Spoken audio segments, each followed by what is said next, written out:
महाराष्ट्र में भक्त हुए श्री त्रिलोचन जी, परम संत सेवी, श्री पंडरीनाथ भगवान के चरणों में ही रहते थे। पति पत्नी दोनों निवास करते थे, उनके कोई संतान नहीं थी, तो इसलिए उन्होंने जीवन भर क्या नियम अपनाया कि जो भी धन आदि उनके पास था, जो भी वैभव था, उन्होंने वो पंढरपुर आने वाले वैष्णवों की सेवा में खर्च करने का उसका मन बनाया कि यहां इतने दर्शनार्थी आते हैं, सबका भोजन प्रसादी सामग्री हमारे घर में बना करेगी। तो श्री त्रिलोचन जी पंढरपुर आने वाले दर्शनार्थियों को घर बुलाकर के प्रेम से भोजन पवाते थे, और जितने भी दर्शनार्थी दर्शन करके पंढरपुर से जाते थे वो अन्य संतों को कह देते, बोले कहां जा रहे हो? बोले पंढरपुर जा रहे हैं। बोले भैया पंढरपुर जा रहे हो तो त्रिलोचन जी के यहां जाना, उनके यहां भोजन प्रसादी बहुत बढ़िया संतों के अनुकूल बनाते हैं। बड़ी ख्याति हो गई महाराज जी, अब तो जितनी भीड़ पंढरपुर विठल मंदिर में, उतनी भीड़ त्रिलोचन जी के घर के बाहर संतों की, दर्शनार्थियों की, सब प्रसाद पाने के लिए जाते। त्रिलोचन जी और उनकी पत्नी बड़े प्रसन्न कि इतने संतों की सेवा हम कर पा रहे हैं, ये हमारा सौभाग्य है। धीरे धीरे दोनों वृद्ध अवस्था को प्राप्त हो गए। दोनों वृद्ध हो गए तो अब इतनी सामग्री बना नहीं पाते, कोई सेवक नहीं था, स्वयं बनाते थे पति पत्नी मिलकर के। अब तो ऐसा हो जाता, कभी कभी दाल लग जाती, जल जाती, रोटियां सेकते तो रोटियां जल जाती। वृद्ध अवस्था, थक भी गए थे बहुत ज्यादा, तो प्रसाद पवाते तो थे, संत जन बेचारे प्रेम से स्वीकार तो करते, पर अब स्वाद नहीं होता था, तो बेचारे जैसा था उसको पाते, थोड़ा बहुत पा करके चले जाते। धीरे धीरे संतों का आगमन अब कम होने लगा। त्रिलोचन जी इस बात से बड़े परेशान हो गए, बोले भैया संत हमारे घर से आना बंद हो गए, हम क्या करें? तो श्री त्रिलोचन जी महाराज ने बाहर एक बड़ा सा कुछ होर्डिंग जैसा लगा दिया, उस पर लिख दिया कि अंदर कोई संत सेवा आदि के लिए एक सेवक की आवश्यकता है, अगर किसी के अंदर सेवा भाव हो तो वो आकर के भीतर संपर्क करे। सेवा, ब्रजवासी सेवा, गौ सेवा, इन सब सेवाओं के प्रकल्प में यदि आप सेवक की कामना करोगे तो कहीं ना कहीं किसी ना किसी रूप में ठाकुर जी आएंगे सेवा के लिए। त्रिलोचन जी ने बाहर लिख दिया कि भाई संत सेवा के लिए सेवक की आवश्यकता है, यदि कोई सेवा भावी सेवा करना चाहता है तो भीतर आके संपर्क करे। अब यह बोर्ड पढ़ लिया हमारे श्री पंडरीनाथ भगवान ने, और श्री विठल भगवान एक छोटे से बालक का रूप धारण करके त्रिलोचन जी के यहां पहुंच गए। त्रिलोचन जी के यहां पहुंचे, त्रिलोचन जी बैठे थे। बोले साहब जी, आपने बाहर लिख रखा है संत सेवा के लिए यदि कोई इच्छुक हो तो भीतर आके संपर्क करे, मुझे सेवा करनी है। त्रिलोचन जी और उनकी पत्नी देखें, बोले कितना छोटा सा बालक है, कितना प्यारा है, ये तुम्हारे माता पिता नहीं है? बोले होंगे तो पता नहीं, मुझे तो पता नहीं, मैंने कभी देखा नहीं अपने माता पिता को, मैं अकेला ही हूं, ना मेरे कोई भाई है, ना कोई मेरे मित्र है, ना मेरे कोई बंधु है, ना मेरे माता पिता, मैं अकेला ही हूं। त्रिलोचन जी की पत्नी को तो इतनी दया सी आ गई, अरे राम राम, बेचारा अकेला बालक है। अच्छा चलो ठीक है, तुम यहां सेवा कर लेना, लेकिन कुछ नियम है उनको सुन लो। सबसे पहले तो अपना नाम बताओ, तुम्हारा नाम क्या है? विठल भगवान ही थे वो, तो छोटे से बालक के रूप में गए थे। बोले मेरा नाम है अंतर्यामी। त्रिलोचन जी बोले नाम सुनकर के तो ऐसा लगता है जैसे सच में अंतर्यामी है क्या? अच्छा बेटा अंतर्यामी, सेवा करोगे? बोले ये सेवा करना तो मेरा जन्म जन्मांतर का काम है, मैं यही तो करता हूं, संतों की सेवा करना, वैष्णवों की सेवा करना, भक्तों की रक्षा करना, ये मेरा जन्म सिद्ध अधिकार है, मैं इसी के लिए ही आता हूं। त्रिलोचन जी और उनकी पत्नी एक दूसरे का मुख देख करके बोले, नेक सा बालक है लेकिन बोलता कैसे है? ठाकुर जी तो सत्य बोल रहे थे। बोले अच्छा, सुबह एक सब्जी बनानी पड़ेगी, दाल बनानी पड़ेगी, और हमारे यहां लगभग 100-150 संत आते हैं, उनके हिसाब की रोटी बनानी पड़ेगी, और सब बेटा तुमको करना पड़ेगा, हम थोड़ा बहुत सहायता कर देंगे, हमसे ज्यादा बनता नहीं है, तुमको ही सब सिद्ध करना पड़ेगा। अंतर्यामी भगवान बोले बिल्कुल निश्चिंत रहो, हम खीर भी बनाएंगे, हम रबड़ी भी बनाएंगे, हम रायता भी बना दिया करेंगे, हम 2-4 सब्जी और बना दिया करेंगे। त्रिलोचन जी बोले नेक्स्ट सा बालक, सब जानते हो तुम? बोले हाँ हमको सब आता है, दुनिया का कोई काम नहीं जो हमको नहीं आता हो, और सुनिए झाड़ू पोंछा बर्तन भी कर देंगे हम। त्रिलोचन जी तो बड़े खुश हो गए, बहुत बढ़िया सेवक मिला यार, ये तो सब काम करता है। लेकिन भगवान बोले लेकिन अब हमारी शर्त सुनो। त्रिलोचन जी बोले तुम्हारी भी शर्त है? बोले हाँ। क्या शर्त है भैया? बोले हमारी पहली शर्त यह है कि हम दुनिया को बना के खिलाएंगे, लेकिन हमको आपको बना के खिलाना पड़ेगा, हम अपने हाथ का बना नहीं पाते, हम आपके हाथ का बना। और ये वास्तविकता है, ठाकुर जी पूरी दुनिया को पवाते हैं लेकिन स्वयं भक्त के हाथ से बना ही पाते हैं। ठाकुर जी बोले हम सारे संतों को बना के पवाएंगे, लेकिन हम अपने हाथ का बना नहीं पाते, आपको हमारे लिए बनाना पड़ेगा। त्रिलोचन जी की पत्नी बोली छोटा सा बालक, इसका आधे हाथ का तो इसका पेट है, एक रोटी में झिक जाएगा ये, इसके लिए मैं बना दिया करूंगी। ठीक है लाला, तू बिल्कुल चिंता मत करो, तुम्हारे लिए भोजन हम बना दिया करेंगे।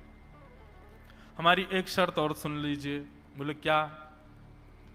हम कितना भी खाएं हमको टोकना नहीं कभी कि इतना क्यों खा रहे हो। त्रिलोचन जी बोले भैया हम क्यों टोकेंगे, तुम बढ़िया 2-3 रोटी खा लिया करना।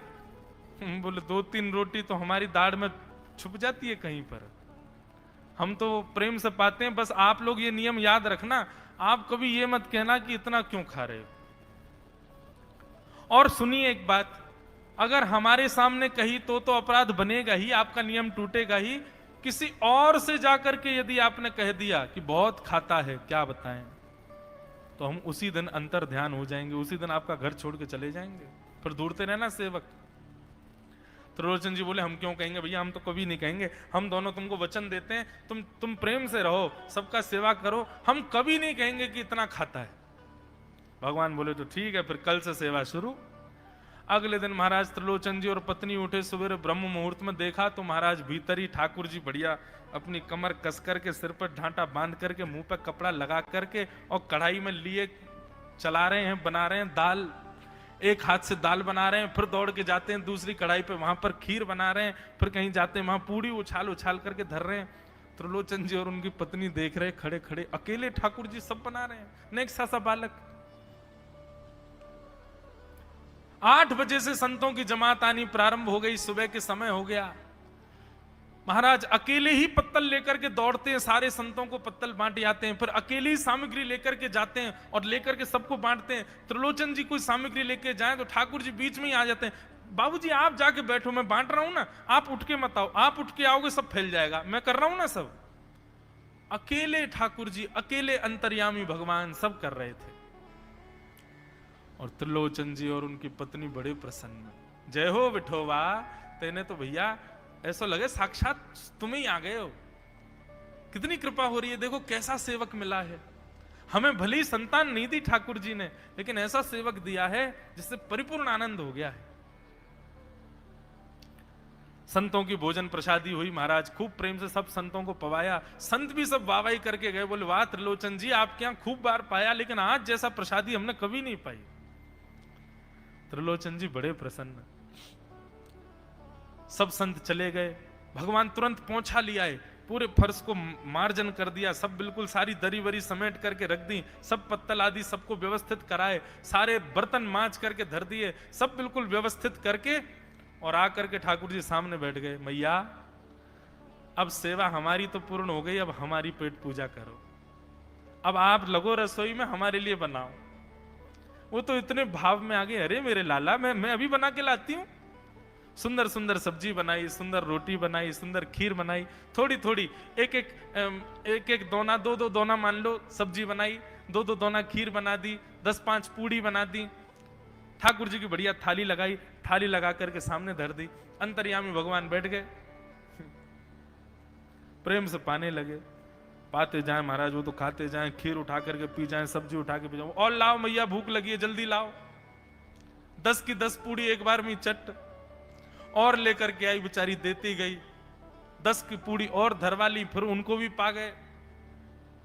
अब मैया ने इतनी सामग्री बनाई थी, बोले मैया भूख लगी है, जल्दी जाओ आटा मारो, फिर से सेको, बढ़िया लेके आओ सामग्री, आपसे हमने कही थी कि आपको हमको पवाना पड़ेगा। नहीं नहीं नहीं बेटा तू बिल्कुल बैठो रहे। अरे भैया मुझे तो लगी नेक्स्ट सौ पेटया, कोई तो कुआ है पूरा, कितना डाल दो भरे कोई ना। महाराज आटा मारते मारते शाम हो गई, शाम तक ठाकुर जी पाते ही रहे और खूब पेट भर के पाया। महाराज एक आसन पर अखंड 4 घंटा बैठ करके भोजन किया और भोजन करने के बाद ठाकुर जी बोले ठीक है सेठ जी अब आओ, लाओ तेल ले आओ, आपकी नक मालिश कर दूं, आपकी नक सेवा कर दूं, आप थक गए होंगे। त्रिलोचन में नहीं नहीं इसकी आप नहीं नहीं क्यों नहीं है, तेल लेकर के उनकी मालिश भी कर दें। इस प्रकार चले। त्रिलोचन जी की पत्नी बेचारी पहले दिन तो कुछ नहीं बोली, दूसरे दिन भी कुछ नहीं बोली, तीसरे दिन उसके मन में आया, बोले ये क्या कर लिया हमने, सुबह जितना भोजन बनना चाहिए उतना तो ये अकेला ही पाता है, सुबह संतों का ये बना देता पर शाम को इसके लिए जितना बनता वो संतों के बराबर ही बैठता है पूरा। त्रिलोचन जी कहते नहीं नहीं तुमको याद नहीं उसने कहा था कभी कहना नहीं है ऐसा। बोले हाँ नहीं नहीं मैं ध्यान रखूंगी, नहीं कहना है। लेकिन अंतर्यामी भगवान तो खूब प्रेम से घर के सारे काम कर रहे हैं उनके। महीना 1.5 महीना बीत गया, खूब आनंद से सेवा चल रही थी। एक दिन त्रिलोचन जी की पत्नी पड़ोस में किसी के पास बैठी थी, तो पड़ोसी तो होते ही हैं सब घर के बात बोलने वाले, उन्होंने कह दी बोले कि आपके घर में तो आजकल बड़ी खुशहाली आ गई है। त्रिलोचन जी को देखा चेहरे पे कैसा तेज आ गया, लाल लाल टमाटर जैसे गाल हो गए उनके।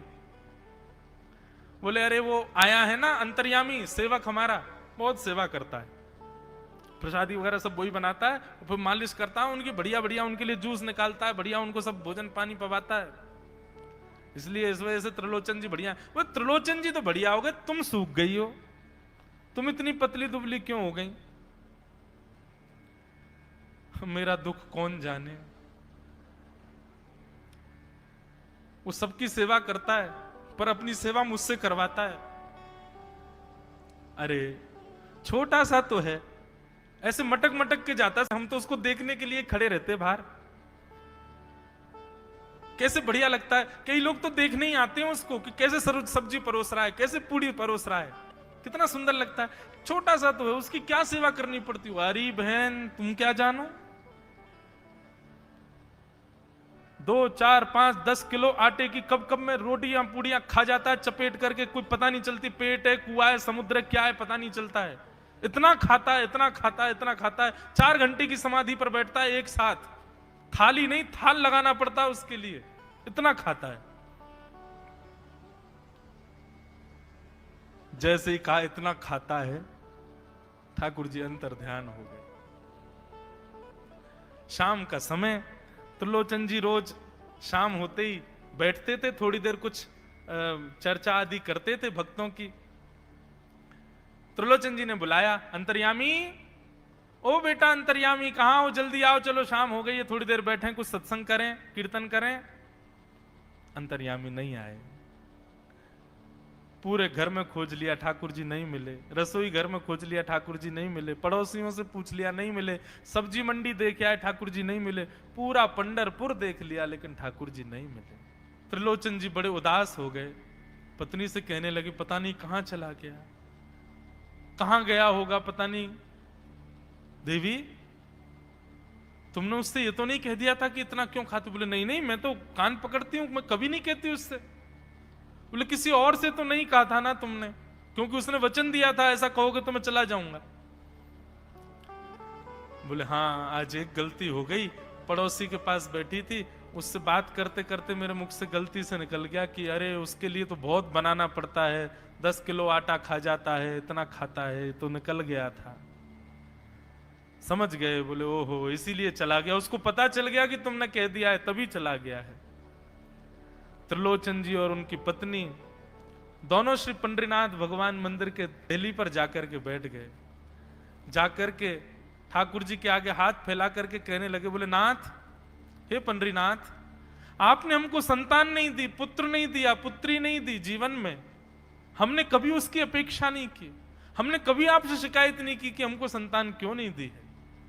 पर नाथ, एक सेवक हमारे जीवन में आया और जब से वो सेवक आया हमारे यहाँ संतों की सेवा होने लगी, हमारे यहाँ कीर्तन होने लगा, हमारे यहाँ सत्संग होने लगा, हमारे यहाँ खूब आनंद की उमंग होने लगी। उस सेवक ने हमको आपसे और प्रेम करवा दिया। ठाकुर जी, हम आज आपसे दोनों भीख मांग रहे हैं, हमें कुछ मत दीजिए, आप भी मत मिलिए हमको इस जन्म में, लेकिन हमारे उस सेवक अंतर्यामी को हमको वापस कर दीजिए भगवान, वो जहां कहीं भी हो उसको वापस भेज दो हमारे पास। ऐसा कहकर के रुदन करने लगे, नेत्रों से आंसू गिरने लगे, चरणों में प्रणाम करके श्री पंडरीनाथ भगवान को रुदन करने लगे त्रिलोचन जी और उनकी पत्नी। इतने में ही स्वर सुनाई दिया, बाबूजी। अंतर्यामी का स्वर सुनते ही पीछे मुड़ करके देखा तो पीछे तो कोई दिखा नहीं। अरे इधर देखिए, पीछे कहां देख रहे हैं? वापस से पंडरीनाथ भगवान की ओर देखा तो श्री पंडरीनाथ भगवान की जगह ही अंतर्यामी बालक खड़ा हुआ है, सामने खड़े होकर के उनको आशीष दे रहा है। त्रिलोचन जी तो भाव विह्वल हो गए, बोले कैसी कृपा नाथ आपकी। बोले आप ही थे क्या? बोले तो इतनी अच्छी संत सेवा, इतनी अच्छी खीर, इतनी अच्छी पूड़ी, इतनी अच्छी सब्जी, और आपकी जो सेवा और इतने अच्छे अच्छे सत्संग कीर्तन, ये मेरे अलावा कौन कर सकता है? संतों की सेवा तो मैं ही करता हूं ना। आपने संत सेवा के लिए सेवक मांगा था, इसलिए मैं ही आपके यहां चल करके आ गया। और श्री त्रिलोचन जी पर अद्भुत कृपा करके भगवान ने उनको कृतार्थ